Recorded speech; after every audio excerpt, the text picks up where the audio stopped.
साथियों, ये आप देख सकते हैं भाई, मैं हूँ गांव में और गांव के बाहर का नज़ारा है, आपको दिख रहा होगा। ये मैं खड़ा हूँ खेल स्टेडियम, क्रिकेट स्टेडियम है यहाँ पे। काफ़ी लंबा चौड़ा है गांव का, जिसको जोहड़ बोलते हैं, जोड़ा बोल देते हैं। अलग अलग लैंग्वेज में अलग अलग आप इसमें बोल सकते हैं। और ज़बरदस्त धुंध आई हुई है, मैं यहाँ पे खड़ा हूँ, आपको पीछे कोहरा दिख रहा होगा। लेकिन मैं वीडियो बनाने का, व्लॉग जिसको बोलते हैं, मैं कोशिश कर रहा हूँ कि मैं थोड़ा सा सीखूँ। क्योंकि यार विदेश में अगर जाते हैं, घूमते हैं फिरते हैं, तो वीडियो बनाने ज़रूरी हो जाते हैं। काफ़ी लोगों के कमेंट्स भी आते हैं कि सर आप बाहर आओ, विदेश में आओ, वीडियो बनाओ, ताकि हमें रियलिटी का पता लगे, लोगों उसके साथ कनेक्ट हो पाएँ, उनका इंटरव्यू ले पाएँ आप लोगों का, जो विदेश में रहते हैं। बहुत सारे सक्सेस लोग विदेश में जाके कैसे होते हैं, उनसे सक्सेस स्टोरी डालना, इस तरीके से काफ़ी सारे लोगों के क्वेश्चन होते हैं। तो मैं सोचा थोड़ा सा सीख लूँ भाई, मुझे क्या है कि बाहर निकल के वीडियोज़ बनाने नहीं आते हैं। इसलिए मैं आज गांव आया था, तो मैं सोचा चलो एक दो वीडियो बना के यहाँ पे ट्राई करते हैं। अब कैसे वीडियो, हालांकि एक वीडियो मैंने डाला था अशोक LLB पे, जो मैं हर्ष पर्वत पे गया था घूमने के लिए। लेकिन ऐसे वीडियोज़ आप देखना पसंद नहीं करते हैं, मुझे इस बात का भी पता है। इस वीडियो में हम कुछ कमेंट्स हैं आप लोगों के, उन पर बात करेंगे कि अग्रीमेंट से रिलेटेड बात करना इसलिए ज़रूरी है कि काफ़ी सारे लोगों के मेरे पास क्वेश्चन आए हैं अभी, और व्हाट्सएप पे भी इंक्वायरी आती रहती है, और काफ़ी लोग मेरे से इंक्वायरी लेते हैं कि सर अग्रीमेंट। क्योंकि यार जो गल्फ़ में ज़्यादातर लोग रहते हैं ना, आप यकीन मानो इतना नॉलेज नहीं होता है। एक बंदे ने कमेंट किया कि आप अनपढ़ क्यों बोलते हैं भाई। अगर कम पढ़ा लिखा आदमी है और उसको अनपढ़ नहीं बोलेंगे तो क्या बोलेंगे, या फिर अंगूठा छाप है उसको अनपढ़ नहीं बोलेंगे तो मैं ये बोलूँ कि हाँ जी ये तो एजुकेटेड है, कि आप उनको अनपढ़ बोल के उनकी बेइज्जती कर रहे हो। ये कौन सी बात हुई भाई। लेकिन ये सोच पे फ़र्क है। बाकी अगर अनपढ़ है तो अनपढ़ है, नो डाउट। समझ रहे हैं बात को। अपने परिवार में ज़रूरी नहीं कि हम पढ़ लिख के अच्छे बन गए तो हमारे परिवार में कोई अनपढ़ नहीं है। अगर आप मदर फादर हैं, अगर वो अनपढ़ हैं तो उनको अनपढ़ ही तो बोला जाएगा ना। अब उनको नेगेटिव लेते हो या पॉजिटिव लेते हो, वो आपकी सोच पे डिपेंड करता है। अब गल्फ़ में लोग रहते हैं, कितने लोग रहते हैं जिनको पासपोर्ट में अंगूठा लगा है, उनको क्या बोलेंगे भाई, अनपढ़ नहीं बोलेंगे। बहुत सारे लोग अब मेरे से व्हाट्सएप पे लोग रिकॉर्डिंग भेजते हैं, टेक्स्ट लिख के भेजते हैं, तो उन बातों से पता लगता है कि लिखने से पता लग जाता है, बोलने से पता लग जाता है भी इस बंदे की एजुकेशन कितनी होनी चाहिए। अब कल मेरे पास एक कतर से मैसेज आ रहा था, बोला सर कंपनी ने टर्मिनेट कर दिया हमें। अब वो बंदा मारवाड़ी, मतलब हमारी राजस्थानी लैंग्वेज में बोल रहा था, समझ रहे हैं। तो यार एक पढ़ा लिखा आदमी अनपढ़ आदमी का पता नहीं लगता। अब उनको कंपनी ने टर्मिनेट कर दिया, उनको लेटर भी दे दिया, अब लेटर उनके हाथ में है, लेकिन उनको पता नहीं कि कंपनी ने उनको क्यों निकाला। समझ रहे हैं। फिर कंपनी में मुझे मैसेज किया, बोला सर आपकी फ़ीस होगी वो हम देंगे, प्लीज़ हमें बता दो। तो मैं सोचा यार क्या ऐसी प्रॉब्लम है, तो मैं बोला भाई अग्रीमेंट अगर है आपको, जो आपका एक तो अग्रीमेंट है उसमें पता लगेगा कि भाई आपका अग्रीमेंट में जब आपको ज्वाइन किया था तब उसमें क्या लिखा गया। दूसरी बात ये कि जो आपको टर्मिनेट किया है उसमें क्या लिखा गया है। दोनों बातें अगर अपने सामने हो तो कंपनी का पता लगता है कि भैया क्या प्रॉब्लम हो सकती है। तो उसमें दोनों बातों को देखने के बाद उन्होंने एक अग्रीमेंट मुझे भेजा। उस एग्रीमेंट में साफ साफ लिखा हुआ था कि भाई कतर का जो लेबर लॉ है, आर्टिकल 49 में ये बातें लिखी है कि कंपनी को अगर आपको ज़रूरत नहीं है तो कंपनी आपको ये लिख के दे सकती है कि भाई हमें आपकी सेवाओं की ज़रूरत नहीं है, आपको हम यहाँ से भेज रहे हैं अपने घर के लिए। और ये आर्टिकल 49 कतर लेबर लॉ में लिखी हुई बातें हैं। तब मैंने उनको बताया कि भैया इसमें ये लिखा है कि आपको लगभग 8-9 महीने हो गए और कंपनी ने आपको टर्मिनेट किया है कि भैया आपकी सेवाओं की हमें ज़रूरत नहीं है। इसलिए ये अंतिम नोटिस मानते हुए आज से शायद ये 29 तारीख का था, तो 29 से अगली 29 तक, 1 महीने तक आप जॉब करें, उसकी सैलरी आपको मिल जाएगी और आप कंपनी से आप घर जाएँ, या कंपनी आपका वीज़ा कैंसिल करती है उसके बाद आप दूसरी कंपनी में जाएँ, वो आपकी इच्छा पर डिपेंड करेगा। तो ये बहुत सारी प्रॉब्लम एग्रीमेंट से रिलेटेड लोगों को आती हैं, और ये प्रॉब्लम को आती हैं जो कम पढ़े लिखे लोग होते हैं ना, या अंगूठा छाप होते हैं, जिनको कुछ समझ में नहीं आता कि अब क्या करें। और उनका जो लेबर जहाँ पे वो लोग रहते हैं, आप लोग विदेश में रहते हैं, वहाँ पर सब इसी कैटेगरी के लोग हैं। क्योंकि यार मैं देखा है, मैंने प्रैक्टिकल भी देखा है, दुबई में भी मैंने देखा है कि नॉलेज नहीं होता, इस वजह से साथ वाले भी उनको कुछ बता ही नहीं पाते। समझ रहे हैं ना। तो ये एक बड़ी प्रॉब्लम एग्रीमेंट से रिलेटेड आती है। तो सबसे इंपॉर्टेंट होता है आपका एग्रीमेंट। जब आप मान लो किसी भी ऑफिस से जाते हैं या किसी देश में जाते हैं, तो आपका एग्रीमेंट आपको पहले कम से कम थोड़ा बहुत पढ़ के पढ़ना बहुत ज़रूरी होता है। मैं चलते चलते हमारे गांव का जो जोड़ा है वो भी मैं आपको दिखाऊंगा, इस पर हम और बात करेंगे। तो एग्रीमेंट पे हम बात, तो साथियों हम एग्रीमेंट पे बात कर रहे थे। भाई एग्रीमेंट बड़ी प्रॉब्लम होती है आप लोगों की। तो एग्रीमेंट सबसे इंपॉर्टेंट पार्ट होता है आपका, अगर आप विदेश में जाते हैं तो एग्रीमेंट पे आपका ध्यान रखना आपको सबसे ज़्यादा ज़रूरी हो जाता है। अब एग्रीमेंट पे आप ध्यान कैसे रखोगे, आपका क्वेश्चन हो सकता है सर एग्रीमेंट पे हम क्या करें कि हमें दिक्कत नहीं हो किसी भी देश में अगर आप जाते हैं। तो ये देख सकते हैं साथियों, ये गांव का भाई जोड़ा है, जिसको हमारी भाषा में तो जोड़ा बोलते हैं, कोई जोड़ बोल देते हैं, कोई कुछ बोल देते हैं।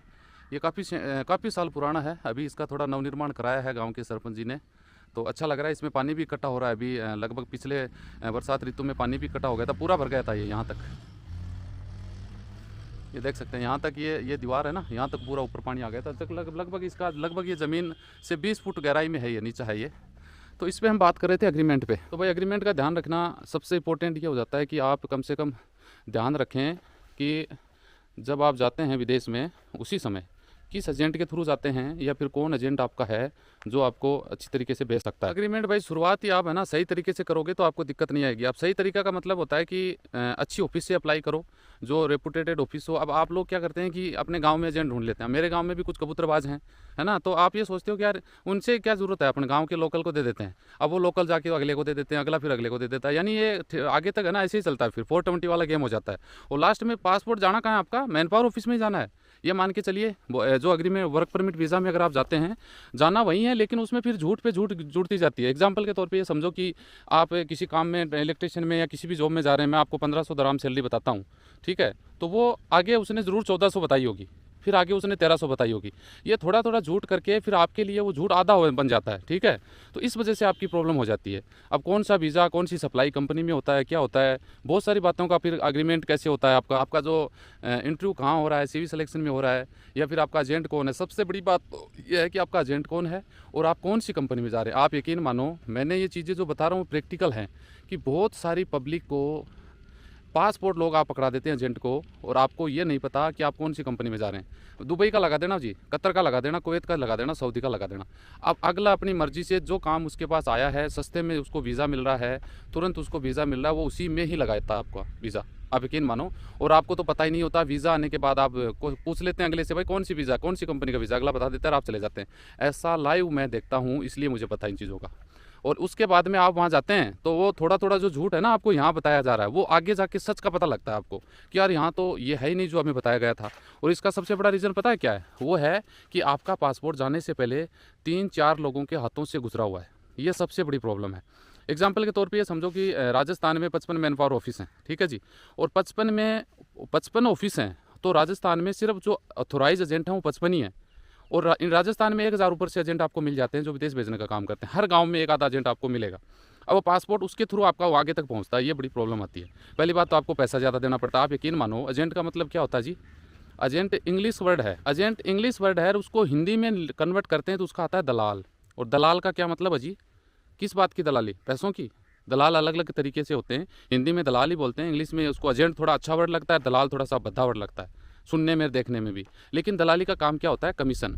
और कमीशन कब मिलता है, जब ऊपर और नीचे में थोड़ी बहुत मिसमैच करके झूठ बोल के अपना उल्लू सीधा करना और बीच में पैसा कमाना, इसी को तो बोलते हैं दलाल। चाहे आप प्रॉपर्टी डीलर देख लो या LIC एजेंट देख लो या किसी भी XYZ में कमीशन सब चीज़ का फिक्स होता है। और वो अपना कमीशन पाने के लिए थोड़ी बहुत बातें अगर सही करे नहीं करेगा तो फिर वो अगले को कन्विंस कैसे कर पाएगा। जैसे आप उनके कस्टमर हो, करेगा ना, अरे बने नहीं बहुत अच्छी कंपनी है, मैंने पता लगा लिया, ये है वो है। चाहे LIC आप करवा रहे हैं, चाहे आप कुछ भी काम करवा रहे हैं, लेकिन ये शुरुआत ही आपकी गलत तरीके से होती है। तो भाई देखिए, मैं तो हर वीडियो में 5 साल हो गए मुझे बोलते हुए, हर वीडियो में मैं बोलता भी हूँ। ऐसे वीडियो है ना लोगों को अच्छे नहीं लगते हैं। लेकिन रिक्वेस्ट यही है थोड़ा आपसे कि आप जब पासपोर्ट जब ये सोचो ना माइंड में कि यार मैं विदेश जाना चाहता हूँ, तभी माइंड में थोड़ा सेट कर लें अपने दिमाग में कि यार मैं कुछ ऐसा सही तरीके से एजेंट ढूंढूं, चाहे मुझे टाइम लग जाए। समझ रहे हैं, जरूरी तो नहीं होता कि आज मुझे आपने पासपोर्ट दिया और मैं आपको 15 दिन में वीज़ा दे दूंगा और आप वहाँ जाके लखपति बन जाओगे, ऐसा तो नहीं होने वाला। शुरुआत ही आप अच्छे तरीके से कर लो, ताकि थोड़ा सा टाइम मान लो लग भी जाता है, लेकिन कम से कम काम तो आपका सही बने। फिर वहाँ जाके आप लोग फंस जाते हैं, मुझे एजेंट ने ये बताया, सैलरी इतनी बताई, ओवर टाइम इतना बताया, ड्यूटी मुझे इतनी घंटा बताई गई, मैंने इस काम के लिए पासपोर्ट दिया था, मुझे ये काम नहीं मिला। समझ रहे हैं, मुझे कंपनी सप्लाई में डाल दिया गया, मुझे ये कैंप यहाँ है, ड्यूटी वहाँ जाना पड़ता है, 1.5 घंटे का सफ़र है, आने जाने में 3 घंटे खर्च हो जाते हैं, कंपनी ओवर टाइम नहीं देती है, कंपनी ने यहाँ पे दूसरे कंपनी पे दूसरी अग्रीमेंट जो यहाँ पे आपका साइन होता है वो वहाँ मिसमैच हो जाता है। यहाँ पे अग्रीमेंट और ही होता है आपका जिसमें आपको अच्छा लगता है, हाँ ये ठीक है, वहाँ जाके पता लगता है कि कंपनी ने आपका अग्रीमेंट, यहाँ तो कंपनी ने बेवकूफ़। भाई कंपनी बेवकूफ़ नहीं बनाती है, हालांकि ये नहीं बोलता कि कंपनियाँ गलत नहीं होती, कंपनी भी गलत होती हैं, उस पर अलग से बात करेंगे। लेकिन यहाँ पे लगभग में देखा जाए ना तो एग्रीमेंट जो यहाँ बताया जाता है वहाँ नहीं मिल रहा है, सैलरी में, ओवर टाइम में, या फिर आपका किसी भी काम में, तो वो गलतियाँ किसकी हैं?